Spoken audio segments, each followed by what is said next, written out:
Rajniti 15.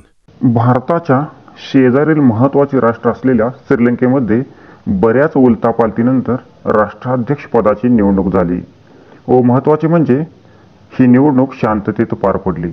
नमस्कार, मी प्रकाश पाटील. तुम्ही पाहताय राजनीती 15. यावेळी 55 वर्षाचे असलेले अनुरा कुमारा दिसानायके हे श्रीलंकेचे 9वे राष्ट्राध्यक्ष म्हणून निवडून आले. ते नॅशनल पीपल पॉवर पक्षाचे म्हणजेच NPP या गठबंधनचे प्रमुख आहेत. दिसानायके हे वामपंथी म्हणजेच डाव्या विचारसरणीचे म्हणून ओळखले जातात. तसेच ते चीनच्या जादा जवळचे मानले जातात व त्यांच्या बऱ्याच विधानावरून ते भारत विरोधी म्हणूनही ओळखले जातात.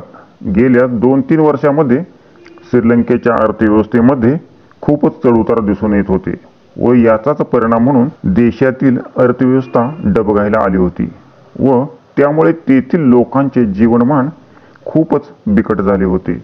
अशा परिस्थितीत तिथे एक स्थिर सरकार येणे श्रीलंकेबरोबरच भारतासाठीही महत्त्वाचे मानले जात होते. पहिल्या राऊंडच्या मतमोजणीमध्ये कुणालाही 50% पेक्षा जास्त मते मिळाली नव्हती. या फेरीमध्ये दिसानायके यांना 42% मते तर त्यांचे प्रतिस्पर्धी म्हणून साजिद प्रेमदासा यांना 32.7% मते मिळाली होती. यामुळे निवडणूक आयोगाने दुसऱ्या फेरीची मतमोजणी सुरू केली. यानंतर मात्र चित्र स्पष्ट झाले व दिसानायके हे श्रीलंकेचे 9वे राष्ट्राध्यक्ष म्हणून निवडले गेले व साजिद प्रेमदासा हे दुसऱ्या स्थानावर राहिले. श्रीलंकेच्या कायद्यानुसार कोणत्याही उमेदवाराला जिंकण्यासाठी 50% पेक्षा जास्त मते मिळावी लागतात. 2024 हे श्रीलंकेमधील असं पहिलंच वर्ष असेल की ज्यावेळी राष्ट्राध्यक्ष पदासाठी सगळ्यात जास्त म्हणजे 38 उमेदवारांनी निवडणूक लढवली. निवडून आल्यानंतर अनुरा कुमारा दिसानायके यांनी आपल्या जनतेसाठी एक संदेश प्रसारित केला. तो असा: शेवटी जे स्वप्न आपण कित्येक वर्षापासून पाहतोय ते खरं होत आहे.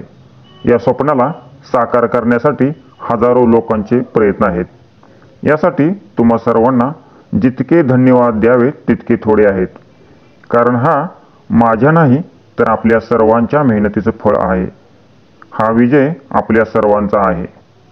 तर मित्रांनो, येणाऱ्या काळामध्ये श्रीलंकेमध्ये 9वे राष्ट्राध्यक्ष दिसानायके हे आशिया खंडातील इतर राष्ट्राबरोबरच शेजारील चीन व भारतासोबत कसे संबंध प्रस्थापित करतात ते पाहणे महत्त्वाचे ठरेल. धन्यवाद.